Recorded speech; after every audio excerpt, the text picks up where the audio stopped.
Guys welcome to new jobs in Telugu. Friends, ఈ వీడియోలో అయితే ఇండియన్ ఆర్మీ నుంచి సివిలియన్ ఉద్యోగాలకు నోటిఫికేషన్ అయితే రావడం అయితే జరిగిందండి. నోటిఫికేషన్ వివరాలు, సెలక్షన్ ప్రాసెస్, కావాల్సిన క్వాలిఫికేషన్ అండి, అదేవిధంగా మీరు అప్లికేషన్ అనేది ఎలా పెట్టుకోవాలో మిగతా ప్రాసెస్ కూడా ఈ వీడియోలో చెప్తాను. వీడియోని లాస్ట్లో చూడండి, అప్పుడే మీకు క్లారిటీగానే అర్థమవుతుంది. అండ్ అప్లికేషన్ అయితే మీరు ఆఫ్లైన్ ద్వారా పంపించాల్సి అయితే ఉంటుందండి. అండ్ అప్లికేషన్ పంపించే విధానం కూడా క్లారిటీ ఈ వీడియోలో చెప్తాను, అందుకే లాస్ట్లో చూడండి. అండ్ వీడియో వస్తే లైక్ అనేది చేయండి, అదేవిధంగా సబ్స్క్రైబ్ అనేది చేసుకోండి. ఈ వీడియోకి అయితే ఒక 100 లైక్స్ అయితే ఎక్స్పెక్ట్ అనేది చేస్తున్నాను, దయచేసి లైక్స్ అనేది చేయండి. నెక్స్ట్ అయితే మనం ప్రాసెస్లోకి అయితే వెళ్ళిపోదాం. గాయస్, ఇక్కడ వేకెన్సీ అని చూసుకుంటే డిఫెన్స్ సర్వీస్ స్టాఫ్ కాలేజ్ నుంచి రావడం జరిగింది. అండ్ వెల్లింగ్టన్, నీలగిరీస్, తమిళనాడులో అయితే ఉంటుంది. ఆల్ ఇండియా క్యాండిడేట్ వాళ్ళు అయితే అప్లికేషన్ అయితే పెట్టుకోవచ్చు అండి. సెప్టెంబర్ 2 నుంచి స్టార్ట్ అవడం జరిగింది. లాస్ట్ డేట్ అనేది సెప్టెంబర్ 23 వరకు అయితే మీరు అప్లికేషన్ అయితే పెట్టుకోవాల్సి అయితే ఉంటుంది. అండ్ గ్రూప్ సి సివిలియన్ పోస్టులు అయితే ఉంటాయి. ఇక్కడ వేకెన్సీ తక్కువ ఉన్నా కూడా కాంపిటీషన్ కూడా తక్కువనే ఉంటుంది. ప్రాసెస్ పూర్తిగా చూస్తే మీకే అర్థమవుతుంది. నెక్స్ట్ చూసుకుంటే స్టోనోగ్రాఫర్ గ్రేడ్ 2 అనేది ఇక్కడ లెవెల్ 4 కింద సాలరీ అయితే ఉంటుంది. అండ్ 25,500 సాలరీ అయితే ఉంటుంది. టోటల్ 4 వేకెన్సీ అయితే ఉన్నాయి. కేటగిరీ వైజ్గా ఇక్కడ మీరు చూసే ప్రయత్నం అయితే చేయండి ఫ్రెండ్స్. ఏజ్ లిమిట్ 18 నుంచి 27 సంవత్సరాలు అయితే ఉండాల్సి అయితే ఉంటుంది. ఎల్డీసీ వాళ్ళకి అనేది లెవెల్ 2 కింద సాలరీ అయితే ఉంటుంది. అండ్ ఇక్కడ సాలరీ అనేది చూసుకుంటే 19,900 అయితే ఉంటుంది. 7 ఉద్యోగాలు అయితే ఉన్నాయి. వీళ్ళకి కూడా ఏజ్ లిమిట్ సేమ్ అయితే ఉంటుంది. And next civil motor driver ordinary grade వాళ్ళకైతే లెవెల్ 2 కింద సాలరీ అయితే ఉంటుంది. మొత్తం 5 ఉద్యోగాలు అయితే కేటాయించడం జరిగిందండి. ఏజ్ లిమిట్ వీళ్ళకి కూడా సేమ్ అయితే ఉంటుంది. తర్వాత సుక్ని వేకెన్సీ అనేది చూసుకుంటే లెవెల్ 2 కింద సాలరీ అయితే ఉంటుంది. అండ్ ఒక వేకెన్సీ అయితే కేటాయించడం అయితే జరిగిందండి. ఏజ్ లిమిట్ 18 నుంచి 20 సంవత్సరాల వరకు అయితే మీరు అప్లికేషన్ అయితే పెట్టుకోవచ్చు. తర్వాత ఫైర్ మ్యాన్ వాళ్ళకైతే లెవెల్ 2 కింద సాలరీ అయితే ఉంటుంది. అండ్ స్టార్టింగ్ 19,900 అయితే ఉంటుంది. 16 ఉద్యోగాలు అయితే ఉన్నాయి. కేటగిరీ వైజ్గా ఇక్కడ మీరు చూసే ప్రయత్నం అయితే చేయండి. అన్ని కేటగిరీ వాళ్ళకైతే వేకెన్సీ అయితే ఉన్నాయండి. 18 నుంచి 27 సంవత్సరాల వరకు అయితే మీరు ఏజ్ లిమిట్ అయితే వర్తిస్తుంది. తర్వాత కుక్ లెవెల్ 2 కింద సాలరీ అయితే ఉంటుంది. 3 ఉద్యోగాలు అయితే ఉన్నాయి. ఏజ్ లిమిట్ 18 నుంచి 20 సంవత్సరాల వరకు అయితే ఉండాల్సి అయితే ఉంటుంది. Next technician, attendant, print mechanic operator వాళ్ళకి అనేది గమనించండి. లెవెల్ 1 కింద సాలరీ అయితే ఉంటుంది. ఒక వేకెన్సీ అయితే ఉంది. అండ్ 18 నుంచి 20 సంవత్సరాలు అయితే ఉండాల్సి అయితే ఉంటుంది. ఎంటీఎస్ ఉద్యోగాలను చూసుకుంటే ఆఫీస్ అండ్ ట్రైనింగ్ వాళ్ళ అనేది 7 ఉద్యోగాలు అయితే కేటాయించారు. వీళ్ళకి కూడా సాలరీ అయితే సేమ్ అయితే ఉంటుంది. లెవెల్ 1 కింద ఏజ్ లిమిట్ కూడా సేమ్ అయితే ఉంటుందండి. అండ్ ఏజ్ రిలాక్షన్ అని చూసుకుంటే ఓబీసీ వాళ్ళకైతే 3 ఇయర్ వరకు, అదేవిధంగా ఎస్సీ ఎస్టీ వాళ్ళకైతే 5 ఇయర్ వరకు ఏజ్ రిలాక్షన్ అయితే వర్తిస్తుంది. పీడబ్ల్యూడీ వాళ్ళకైతే అప్ టు 10 ఇయర్ వరకు అయితే మీకు ఏజ్ రిలాక్షన్ వర్తిస్తుందండి. డిపార్ట్మెంటల్ క్యాండిడేట్ వాళ్ళకైతే అప్ టు 40 ఇయర్ వరకు అయితే మీరు అప్లై అనేది చేసుకోవచ్చు. అండ్ డిపార్ట్మెంటల్ క్యాండిడేట్లో ఇంకా కేటగిరీ వైజ్గా కూడా ఏజ్ రిలాక్షన్ అయితే వర్తిస్తుందండి. గాయస్, ఇక్కడ ఒకటైతే మీరు గమనించాల్సి అయితే ఉంటుంది. ఓబీసీ ఎస్సీ ఎస్టీ వాళ్ళకైతే మీరు జనరల్లో అప్లై అనేది చేసుకుంటే మీకు అనేది ఎలాంటి ఏజ్ రిలాక్షన్ అయితే వర్తించదు. అయితే ఇక్కడ మీరు చూసుకోవాల్సి అయితే ఉంటుంది. మీ అప్లికేషన్ అనేది ఇక్కడ మీరు చూసుకుంటే లాస్ట్ డేట్ సెప్టెంబర్ 23 వరకు అయితే మీరు పంపించాల్సి అయితే ఉంటుంది. క్వాలిఫికేషన్ అనేది చూసుకుంటే స్టోనోగ్రాఫర్ గ్రేడ్ 2 వాళ్ళకైతే 12th ఆర్ ఈక్వలెంట్ అయితే ఉండాల్సి అయితే ఉంటుంది. అండ్ స్కిల్ టెస్ట్ అయితే నార్మల్గా డిటెక్షన్ అనేది 10 మినిట్లో 80 వర్డ్స్ పర్ మినిట్ అనేది టైప్ అనేది చేయగలగాలి. ట్రాన్స్క్రిప్షన్ అయితే ఉంటుంది. 50 మినిట్ అనేది ఇంగ్లీష్, అదేవిధంగా 65 మినిట్ అనేది హిందీ అయితే ఉంటుంది ఆన్ కంప్యూటర్ పైన. తర్వాత లోయర్ డివిజన్ క్లర్క్ ఎల్డీసీ వాళ్ళకి అనేది 12th ఆర్ ఈక్వలెంట్ అయితే ఉండాల్సి అయితే ఉంటుంది. స్కిల్ టెస్ట్ అనేది చూసుకుంటే టైపింగ్ స్పీడ్ అయితే ఉంటుంది. ఇక్కడ మీరు చూసుకుంటే 35 వర్డ్స్ పర్ మినిట్ అనేది ఇంగ్లీష్లో అండ్ 30 వర్డ్స్ పర్ మినిట్ అనేది హిందీలో అయితే మీరు టైప్ అనేది చేయగలగాలి. మోటార్ డ్రైవర్ ఆర్డినరీ గ్రేడ్ వాళ్ళకైతే 12th ఆర్ ఈక్వలెంట్ అయితే ఉండాల్సి అయితే ఉంటుంది. దీంతో పాటు అనేది సివిల్ డ్రైవింగ్ లైసెన్స్ అయితే హెవీ వెహికల్లో అయితే ఉండాల్సి అయితే ఉంటుంది. దీంతోపాటు 2 ఇయర్ ఎక్స్పీరియన్స్ అయితే అడిగారు. అయితే ఇక్కడ మీరు గమనించండి ఫ్రెండ్స్. తర్వాత సుక్ని వేకెన్సీ అని చూసుకుంటే 12th ఆర్ ఈక్వలెంట్ అయితే ఉండాల్సి అయితే ఉంటుంది. దీంతోపాటు సర్టిఫికేట్ స్విమ్మింగ్లో అయితే ఉండాల్సి అయితే ఉంటుందండి. వాళ్ళైతే ఎలిజిబుల్ అవ్వడం అయితే జరుగుతుంది. దీంతోపాటు ఇక 2 ఇయర్ ఎక్స్పీరియన్స్ అయితే అడిగారు. స్మాల్ బోట్ మిగతా అని నడపడం, అదేవిధంగా హ్యాండిలింగ్ చేయడం మిగతా అనేది తెలిసి అయితే ఉండాల్సి అయితే ఉంటుందండి. చిన్న బోట్ అనేది గమనించండి. తర్వాత ఫైర్ మ్యాన్ వాళ్ళకైతే 10th ఆర్ ఈక్వలెంట్ అయితే ఉండాల్సి అయితే ఉంటుంది. డ్రైవింగ్ లైసెన్స్ అయితే కంపల్సరీ ఉండాల్సి అయితే ఉంటుందని ఇక్కడ ఇవ్వడం అయితే జరిగింది. హెవీ వెహికల్లో అనేది గమనించండి. అండ్ మినిమం అనేది 6 మంత్ అనే డ్యూరేషన్తో మీకు అయితే సర్టిఫికేట్ అయితే ఉండాల్సి అయితే ఉంటుంది. ఫైర్ ఫైటింగ్లో గమనించండి. అండ్ ఫిజికల్ ఫిట్నెస్గా అయితే ఉండాల్సి అయితే ఉంటుందండి. డిజరబుల్గా 1 ఇయర్ ఎక్స్పీరియన్స్ అయితే అడిగారు. ఇది మ్యాండేటరీ ఏం కాదు, లేకపోతే ఎక్కువ ప్రిఫరెన్స్ అయితే ఇవ్వడం అయితే జరుగుతుంది. ఆఫ్టర్ అనేది test of physical fitness test అనేది ఇక్కడ మీరు చూసుకుంటే హైట్ అనేది 165 సెంటీమీటర్ అయితే ఉండాల్సి అయితే ఉంటుందండి. ఫైర్ మ్యాన్ వాళ్ళకి మాత్రమే. అండ్ ఎస్టీ వాళ్ళకి అనేది 2.5 సెంటీమీటర్ అయితే రిలాక్సేషన్ ఇవ్వడం అయితే జరుగుతుంది. సో నార్మల్గా 81.5 సెంటీమీటర్ అండ్ ఎక్స్పాండ్ చేసినప్పుడు 85 అయితే ఉండాల్సి అయితే ఉంటుంది. వెయిట్ అనేది 50 kgs అయితే ఉండాల్సి అయితే ఉంటుంది. ఎండ్యూరెన్స్ టెస్ట్ అనేది ఇక్కడ మీరు చూసుకుంటే ఫ్రెండ్స్ 63.5 kgs ఉన్న ఒక వ్యక్తిని అయితే మీరు 183 మీటర్ 96 సెకండ్లో ఎత్తుకొని వెళ్ళాల్సి అయితే ఉంటుంది. 2.7 మీటర్ అనేది లాంగ్ జంప్ అయితే ఉంటుంది. నెక్స్ట్ వర్టికల్ రూపింగ్ అయితే 3 మీటర్ అయితే ఉంటుందండి. ఇవైతే ఫైర్ మ్యాన్ వాళ్ళకైతే చూసుకోవాల్సి అయితే ఉంటుంది. తర్వాత కుక్ వాళ్ళకైతే 12th ఆర్ ఈక్వలెంట్ అయితే ఉండాల్సి అయితే ఉంటుంది. దీంతోపాటు 2 ఇయర్ ఎక్స్పీరియన్స్ అయితే ఉండాల్సి అయితే ఉంటుంది. లేకపోతే ఇక్కడ చూసుకుంటే 10th తర్వాత అయితే మీరు ఐటీ సర్టిఫికేట్ ఉన్నా మీరు ఎలిజిబుల్ అవ్వడం అయితే జరుగుతుంది. కాకపోతే 2 ఇయర్ ఎక్స్పీరియన్స్ అయితే ఉండాల్సి అయితే ఉంటుంది. Next technical attendant printing machine ఆపరేటర్లో అనేది ఐటీ సర్టిఫికేట్ అయితే ఉండాల్సి అయితే ఉంటుంది.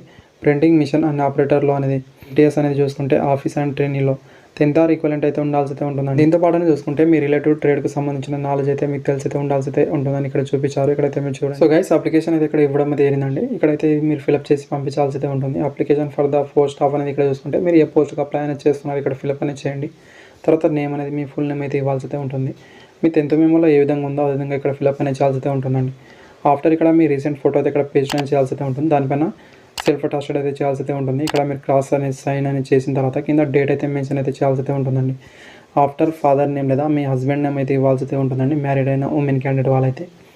తర్వాత మీ డేట్ ఆఫ్ బర్త్ ఇక్కడ ఫిల్అప్ అనేది చేయండి.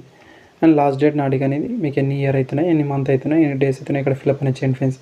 లాస్ట్ డేట్ అనేది September 23 వరకు అయితే మీరు కౌంట్ అనేది చేసుకోవాల్సి అయితే ఉంటుంది.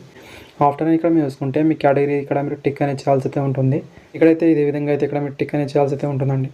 ఆఫ్టర్ మీ ఎడ్యుకేషన్ క్వాలిఫికేషన్ డీటెయిల్స్ అయితే ఫిల్అప్ అనేది చేయాల్సి అయితే ఉంటుంది. ఫస్ట్ 10th డీటెయిల్స్ అనేది చూసుకుంటే ఇయర్ ఆఫ్ పాసింగ్ అనేది ఎప్పుడు పాస్ అయ్యారో ఆ ఇయర్ అనేది అండ్ మార్క్ ఆప్టిమైడ్ దగ్గర మీకు వచ్చిన మార్క్స్ ఎంత అని ఇవ్వాల్సి అయితే ఉంటుంది.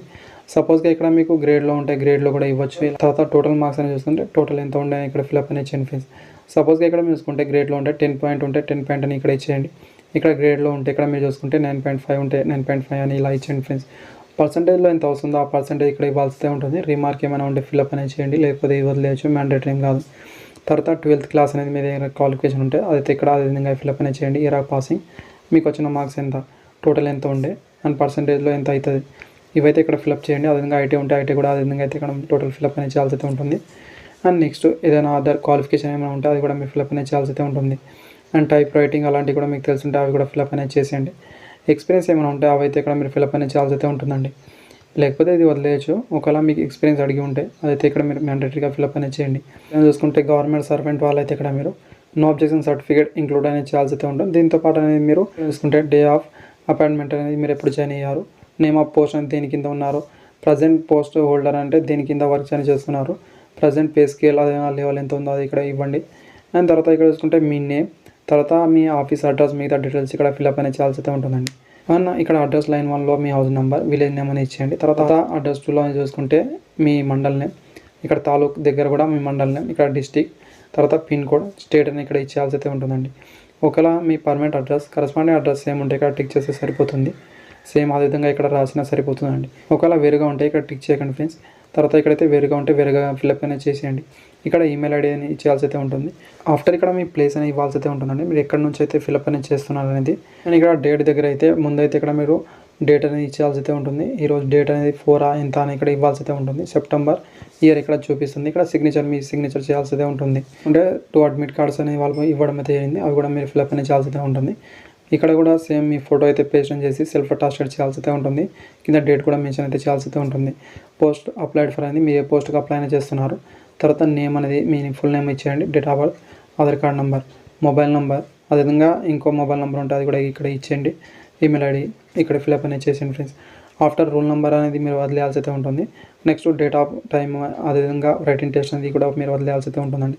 మిగతా ఇక్కడ మీరు వదిలేయండి. అదేవిధంగా సిగ్నేచర్ ఆఫ్ కలెక్టరింగ్ ఆఫీసర్ అనేది కూడా ఇది కూడా మీరు వదిలేయాల్సి అయితే ఉంటుందండి.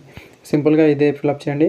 అండ్ ఇంతకుముందు చెప్పిన విధంగానే ఈ అడ్మిట్ కార్డ్ కూడా సేమ్ అదే విధంగా అయితే ఉంటుంది. అదే సేమ్, కాకపోతే మీరు 2 సెట్లు అయితే పంపించాల్సి అయితే ఉంటుంది కాబట్టి ఇది కూడా మీరు ఫిల్అప్ అనేది చేసేయాల్సి అయితే ఉంటుంది సేమ్ అనేది. అదేవిధంగా మీరు పంపించాల్సిన సర్టిఫికేట్స్ అనేది చూసుకుంటే గవర్నమెంట్ ఎంప్లాయీస్ వాళ్ళైతే నో అబ్జెక్షన్ సర్టిఫికేట్ అయితే పంపించాల్సి అయితే ఉంటుంది. అన్ని జిరాక్స్ మాత్రమే పంపించాల్సి అయితే ఉంటుందండి. అది కూడా ఇక్కడ మీరు చూసుకుంటే జిరాక్స్ పైన లాస్ట్గా అనేది మీ సిగ్నేచర్, తర్వాత కింద డేట్ మెన్షన్ చేసి సెల్ఫ్ అటాస్టెడ్ అని రాయాల్సి అయితే ఉంటుందండి. ఇక్కడైతే ఇది మీరు కంపల్సరీగా మెన్షన్ అయితే చేయాల్సి అయితే ఉంటుంది. అప్పుడే మీ ఫామ్ అనేది రిజెక్ట్ అవ్వకుండా అయితే ఉంటుంది. ఆఫ్టర్ అనేది మీరు చూసుకుంటే మీ 10th మెమో అయితే పంపించాల్సి అయితే ఉంటుంది. అది కూడా జిరాక్స్ మాత్రమే. తర్వాత ఎక్స్ట్రా ఏదైనా క్వాలిఫికేషన్ పెట్టుంటే అది కూడా మెమో అయితే పంపించాల్సి అయితే ఉంటుంది. అదేవిధంగా ఆధార్ కార్డ్ లేదా ఏదైనా ఒక ఐడి ప్రూఫ్ అనేది జిరాక్స్ అనేది పంపించండి. దీంతోపాటు ఇక్కడ చూసుకుంటే పీడబ్ల్యూడీ క్యాండిడేట్ వాళ్ళైతే మీరు పీడబ్ల్యూడీ సర్టిఫికేట్ కావచ్చు అలాంటిది. అదేవిధంగా మీరు క్యాస్ట్ సర్టిఫికేట్ ఉంటే మీ క్యాస్ట్ సర్టిఫికేట్ కూడా మీరు పంపించాల్సి అయితే ఉంటుంది. డ్రైవింగ్ లైసెన్స్ ఉంటే డ్రైవింగ్ లైసెన్స్ కూడా మీరు పంపించాల్సి అయితే ఉంటుంది. మీ దగ్గర ఎక్స్పీరియన్స్ ఉంటే ఆ సర్టిఫికేట్ కూడా మీరు పంపించాల్సి అయితే ఉంటుంది. దీంతోపాటు అనేది ఒక సెల్ఫ్ అడ్రస్ ఎన్వలప్ అయితే పంపించాల్సి అయితే ఉంటుందండి. ఇక్కడైతే మీరు చూసుకుంటే దానిపైన 22 రూపీస్ అనేది పోస్టల్ స్టాంప్ అనేది పెట్టాల్సి అయితే ఉంటుంది. ఇదైతే మీరు చూసుకుంటే పోస్ట్ ఆఫీస్లో, అదేవిధంగా ఏదైనా బుక్ స్టోర్లో కూడా దొరుకుతుంది, అక్కడ నుంచి తీసుకొని మీరు పెట్టాల్సి అయితే ఉంటుంది. ఎగ్జాంపుల్గా అయితే ఇక్కడ నేను చూపిస్తున్నాను, అదేవిధంగా ఇక్కడ మీరు ఫిల్అప్ అనేది చేసేయండి ఫ్రెండ్స్. సేమ్ అదేవిధంగా ఇక్కడ మీరు సెల్ఫ్ అడ్రస్ ఇచ్చిన తర్వాత ఒక మెయిన్ ఎన్వలప్ తీసుకొని దానిపైన అయితే మీరు క్యాపిటల్ లెటర్లో ఇక్కడైతే మీరు చూడండి application for the post of అని రాసిన తర్వాత ఏ పోస్ట్కి అప్లై అనేది చేస్తున్నారు అనేది ఇక్కడ మీరు ఆ పోస్ట్ నేమ్ అని ఇచ్చేయండి. ఎంటీఎస్ అయితే ఎంటీఎస్ అని, తర్వాత కింద 2 అని మెన్షన్ అనేది చేసిన తర్వాత అయితే ఎగ్జాంపుల్గా పక్కనే చూపిస్తున్నాను, ఇక్కడైతే మీరు చూసేయండి. అయితే వాళ్ళ అడ్రస్ అయితే ఇదైతే మీరు రాయాల్సి అయితే ఉంటుంది. The commander defence service staff college Wellington Nilgiri and pin code అని ఇక్కడ ఇవ్వడం జరిగింది, తమిళనాడుకు అనేది మీరు పంపించాల్సి అయితే ఉంటుంది. అండ్ సైడ్కి ఇక్కడ మీరు చూసుకుంటే ఫ్రమ్ దగ్గర అయితే మీ అడ్రస్ అనేది ఇక్కడ కింద మెన్షన్ అయితే చేయాల్సి అయితే ఉంటుంది సింపుల్గా. ఇలా అయితే మీరు సింపుల్గా పంపించాల్సి అయితే ఉంటుందండి. మీరు స్పీడ్ పోస్ట్ లేదా రిజిస్టర్ పోస్ట్ ద్వారా పంపించాల్సి అయితే ఉంటుందండి. ఇది అనేది త్వరగా చేరే అవకాశం అయితే ఉంటుంది. అదేవిధంగా ఇక్కడ మీరు సెలక్షన్ ప్రాసెస్ చూసుకుంటే ఫస్ట్ రైటింగ్ ఎగ్జామ్ అయితే ఉంటుంది. అండ్ గైస్ ఇక్కడ మీరు చూసుకుంటే రైటింగ్ ఎగ్జామ్లో అనేది చూసుకుంటే general intelligence and reasoning, numerical aptitude, general English, ఆ తర్వాత జనరల్ అవేర్నెస్ అండ్ ట్రేడ్కి సంబంధించిన క్వశ్చన్స్ అయితే ఉంటాయి. హిందీ లేదా ఇంగ్లీష్లో మాత్రమే ఎగ్జామ్ అయితే ఉంటుంది. అండ్ మీరు ఇక్కడ రైటింగ్ ఎగ్జామ్లో క్వాలిఫై అయిన వాళ్ళకైతే షార్ట్ లిస్ట్ అనేది చేసిన తర్వాత skill test, physical fitness test అయితే ఉంటుందండి. ఫిజికల్ ఫిట్నెస్ టెస్ట్ అనేది ఓన్లీ ఫైర్ మ్యాన్ వాళ్ళకి మాత్రమే ఉంటుంది. అండ్ మిగతా వాళ్ళకైతే మీ ట్రేడ్కి సంబంధించిన స్కిల్ టెస్ట్ అయితే ఉంటుంది. అయితే ఇక్కడ మీరు చూసుకోవాల్సి అయితే ఉంటుంది. Thank you. వీడియో లైక్ అని థ్యాంక్ యూ ఫర్ వాచింగ్.